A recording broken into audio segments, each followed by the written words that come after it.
Hi, welcome to the Happy Hustle Show. It is Thursday, the 27th of May, and yay! This is the most exciting week for me of the year because it was just my birthday and it's just about to be my wedding anniversary. So it's my wedding anniversary on Tuesday and it's a biggie. It is our silver wedding anniversary, 25 years. So I will not be here next Monday. I was just when it just went live there, I was just thinking, oh yeah, I won't be doing it next week because I will be on a lovely trip away, quite local, but still away on Monday and Tuesday of next week. So it's really exciting. I can't believe it's nearly here. Today, I want to talk to you about, hello, Margaret Ann, our lovely VIB. I want to talk to you about branding. Hi, Samantha. Oh, thank you. Thank you. It's quite exciting. I really don't know how we've got to 25 years. And tomorrow, talk about a significant week. So it was just my birthday, as you know, don't want to milk it, but it was just my birthday. And then it's our wedding anniversary. But tomorrow is my eldest son's last day of school ever. So he's got an exam in the morning and then that's it. And because of COVID and, schools having to be careful, they're not doing anything to signify them leaving school. So I don't mean, that's not a criticism. I just mean there's still a few exams going on. It depends of course, they're not called exams, they're called assessments, but they're in an exam hall and exam conditions. But anyway, there are a few more exams going on next week. My youngest son has his maths exam on Monday, but I think by the end of next week, all exams are finished. So all the sixth years are finishing at different times. And normally what they would do in the normal world, they would get them back for a day once all the exams were over, just to have a leave-in assembly and, just have a bit of fun and, acknowledge. But they can't do that this year, which is sad. So yeah, so he literally walks out of his exam tomorrow at 11:15 or something. And that's it. So big week for me. Big week in the Big B house. Thank you, everybody. Oh, lovely to see you all. Okay, so I wanted to talk today about branding. So I was just thinking, someone asked me a question about branding.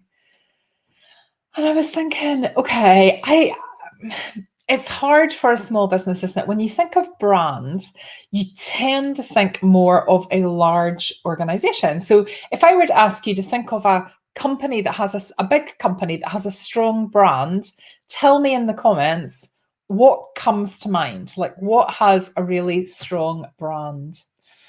Emma, it's so strange when my daughter left last year. No exams, no prom, no leaver celebration. Yeah. At least last year, Emma, there actually were no exams. So my kids they're kind of the same idea. So they were both supposed to be sitting exams last year as well.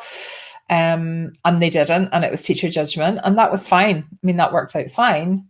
But this year, it's exams are cancelled, but at the last minute, you're all having exams in an exam hall, and this is all that's counting towards your grade. So it's not being managed particularly well in Scotland. I'm not sure if that's the case across the whole of the UK. I know there are exams, but I'm sure my cousin said that the exams her son is sitting only count for 50% of his grade, which seems a bit more fair to me.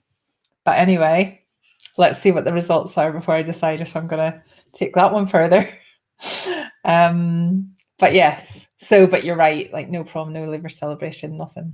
Okay, yeah, but brands. Coca-Cola, Nike, Coca-Cola, Adidas. Hello, Mel. Yeah, I know. KFC, Samantha. That's a good one. Did I ever tell you? You're not going to start me again. But yeah, so when we think of brands, we're thinking of things like Coca-Cola, Nike, the big, if you think of the Virgin brand, Richard Branson's brand, it's a really, really clear branding, isn't it? You could even, things like Facebook, the brand of Facebook, you can even see that blue somewhere else and it reminds you of Facebook. It's the same with the red of Coca-Cola. Like, when you see the advert at Christmas with the big Coca-Cola truck, it's in that red of Coca-Cola. So you look at it and it makes you think. The brand is so strong, it makes you think of that brand. Yes, McDonald's. Yes, McDonald's. It's St. McDonald, so McDonald's now, you see what they call the golden arches, and you don't have to see anything else, and it immediately reminds you of McDonald's. So these big companies have massive budgets for brand, but they started somewhere. And when you're starting, it's really important to think about what could your brand be, or what would you like your brand to be as you grow? Because if you think, Richard Branson's probably a really good example of this with the Virgin brand.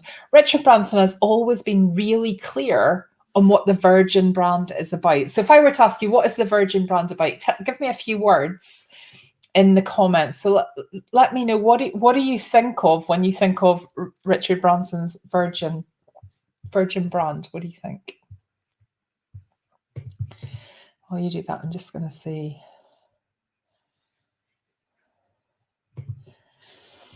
I've got an email that's an overzealous email quarantine service that's blocking things. Hold on, where are we? Right, lost you for a minute. Okay, so luxury, Samantha, yeah, that's a good one. What else? What else do you think of? When I think of the Virgin brand, I think of risk-taking, I think of playfulness, I think of diversity. Like, he's had to go at everything, hasn't he, Richard Branson? I think of adventure, trying to make things easier or cheaper. We have Virgin Media, I'm not so sure. Yes, but you're right. Richard's philosophy is about going, okay, the rail network isn't working particularly well. Let's bring on Virgin Trains and let's see if we can sort that. And I don't think it really worked. And they go, the bridal industry, doesn't seem to be working brilliantly. Let's bring in Virgin Brides and let's see if we can sort that. And it didn't work, right? So great examples, because Richard Branson has had a lot of failures to get to where he is as a multi-millionaire, who's probably one of the most successful businessmen in the world. But not everything that he's done has gone well. But if you don't try it, if you don't keep trying it and keep persisting, like Colonel Saunders, I might put Richard Branson into that same category, then you're not going to get the success. Because if you just go, oh, I tried Virgin Brides and it didn't work, so that must mean that I'm not good at business and I'll step back from that, then the world would have been kind of less the Virgin brand. Yeah, doing things in a different way. Virgin Records, yeah, getting people to into space. Yeah, absolutely. World domination. Yeah, definitely. So, but when you take a look at what a big company's brand is, I want you to think about, for you, what could your brand be? Like, and it generally is, what do you stand for? Like, remember, we're making up our businesses from fresh air. So there are no limits. There is nothing that says that if you have a wedding invite company that you have to make them in a certain way, or you have to have a particular, I don't know, you have to be a particular kind of person or whatever. You decide. So you decide what's important to you. So if things like environment, if the environment is super important to you, then make that a part of your brand. Like, make that one of the things that will attract people to you. And we have brands that don't really have a personality. They become like most other brands. So it's like, oh, I quite like that, but I'm not particularly drawn to shopping there, or to buying that thing, or to buying that service. But when you have a brand that's really like distinctive, then it would make, so for me, if again, Virgin's just such a great example of this. Up until probably about, I don't know, 7 or 8 years ago, if I had a choice, I would always go Virgin, and I still see people saying this, I would always go a Virgin flight over a TUI flight, for example, because I believed that the Virgin brand was really focused on customer service. Like, it was really about, doing things differently and, creating experiences. And I absolutely love that. I've had a couple of not great experiences on Virgin flights, so I'm not sure if I still believe that. But in terms of, I've also had good ones, but I've had great TUI experiences as well. So, but in terms of the brand, I would have, in the absence of anything else, I would have gone towards Virgin because I'm clear on what they're about. Whereas just looking at two logos or two airplanes, if you take that example, two holidays, probably similar. In fact, Virgin's probably more expensive.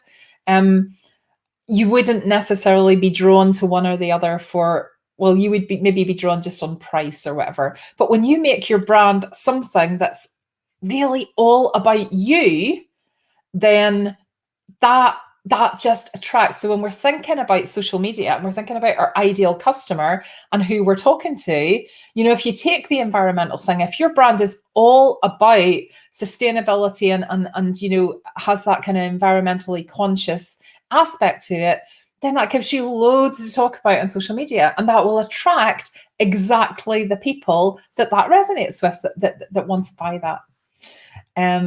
You went to the launch party of Virgin Cinemas and met him, Samantha. What was he like?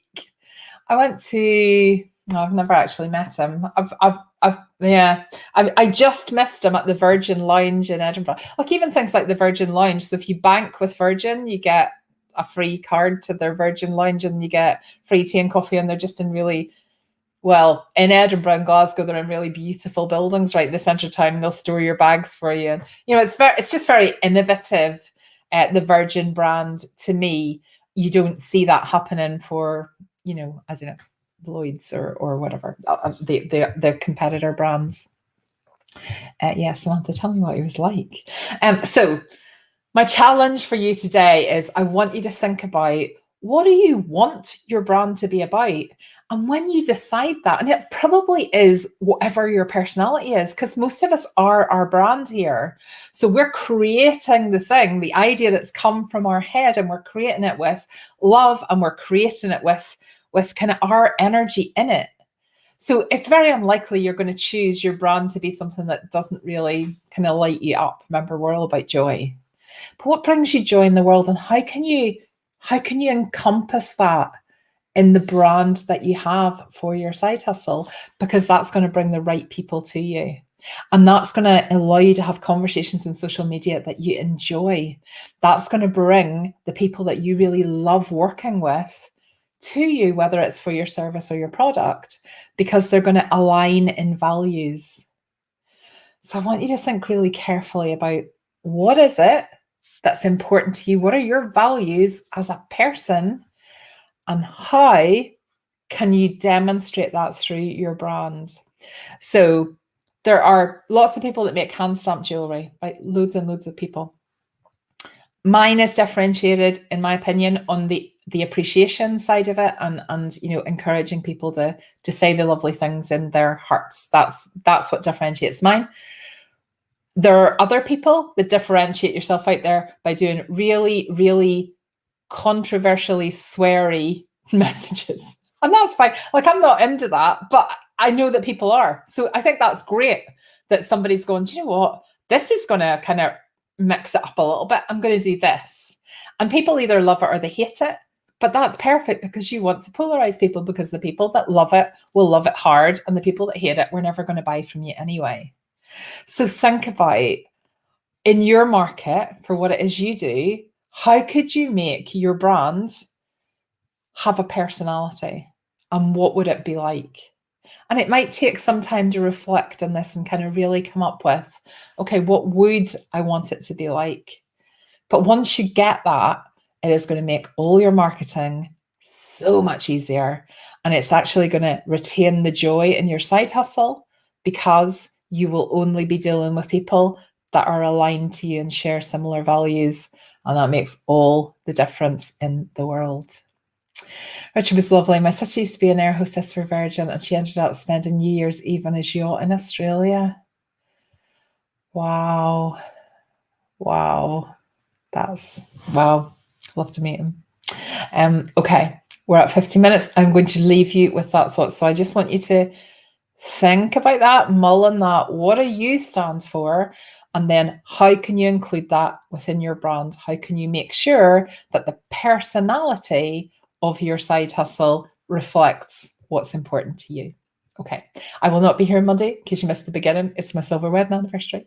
So I will be away, but I should be back on Thursday. Yes, I think I should be back for Thursday. So I will be back for the Happy Side Hustle show next Thursday. In the meantime, have a wonderful week. And for those of you in the Hive, I will see you tomorrow, because tomorrow is the day that we're going to start our June focus, because normally we would do it on Tuesday, but it's my 25th wedding anniversary. Did I mention that? So we can't do it on Tuesday because I'm not going to be here. So we're going to do it tomorrow. We're going to start it like sneaky, like a little bit early. So for those of you in the Hive, there will be a masterclass at lunchtime from Stephanie, our fantastic photographer, and she's going to talk about branding.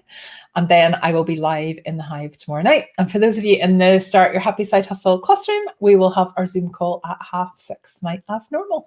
And for everybody else, I will see you next Thursday. Take care, everybody. Bye.